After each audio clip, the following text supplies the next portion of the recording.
प्रदेश सरकार इस दिवाली को सरकारी कर्मचारियों के लिए खास बनाने जा रही है। अब 4th ग्रेड कर्मचारी से लेकर क्लास 1 अफसरों तक को कई नए फायदे मिलेंगे, जिससे उनका जीवन आसान और बेहतर होगा। सरकार अब पुराने सिविल सेवा आचरण में बदलाव करने जा रही है, जो करीब 60 साल पुराने हैं। इस बदलाव के तहत सरकारी कर्मचारी से लेकर अधिकारी तक महंगे गिफ्ट ले पाएंगे।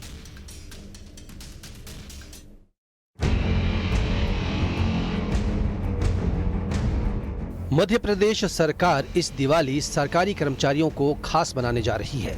मोहन सरकार प्रदेश में पुराने सिविल सेवा आचरण के नियमों में बदलाव करने वाली है।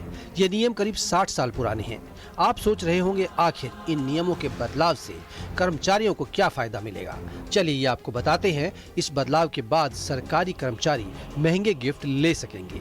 1 महीने की सैलरी के बराबर गिफ्ट ले सकेंगे। अपने घर के लिए कोई भी सामान खरीदे जा सकते हैं। सरकार को सूचना देने की जरूरत भी नहीं होगी। उच्च स्तर पर 3 दौर की चर्चा पूरी हो चुकी है। बदलाव को लेकर सरकार ने ड्राफ्ट तैयार कर लिया है। दिवाली से पहले कैबिनेट से मंजूरी मिल सकती है। इसमें 4th श्रेणी कर्मचारी से लेकर क्लास 1 के अधिकारी और अफसर भी शामिल हैं। सरकार के इस फैसले पर प्रदेश में सियासत गर्मा गई है। कांग्रेस ने इसे कर्मचारियों और अधिकारियों को भ्रष्टाचार का लाइसेंस देने जैसा बताया है, तो वहीं बीजेपी ने इसे लगातार चलने वाली प्रक्रिया कहा है। भाई गिफ्ट में अगर अनलिमिटेड हुआ तो ये सीधा सीधा भ्रष्टाचार और भ्रष्टाचार का लाइसेंस, ये गलत है।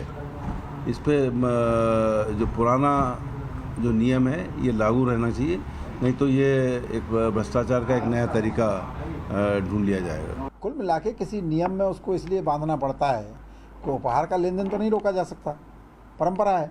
लेकिन पहले बेसिक पर के बराबर उपहार ले सकते थे, अब सैलरी के बराबर ले सकते हैं। क्योंकि चीज़ें आर्थिक रूप से भी समयानुकूल बदलती रहती हैं, लेकिन व्यवस्थाएं जितनी पारदर्शी होंगी, जितनी सरल होंगी, उतनी पारदर्शी होंगी। इसलिए अगर इस प्रकार का कोई बदलाव हुआ है तो सामान्य प्रक्रिया है, चलती रहती है।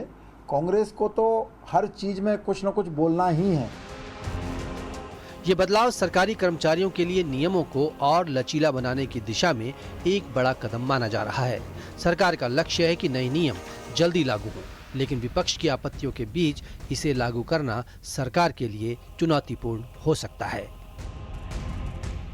Bureau report, news 18।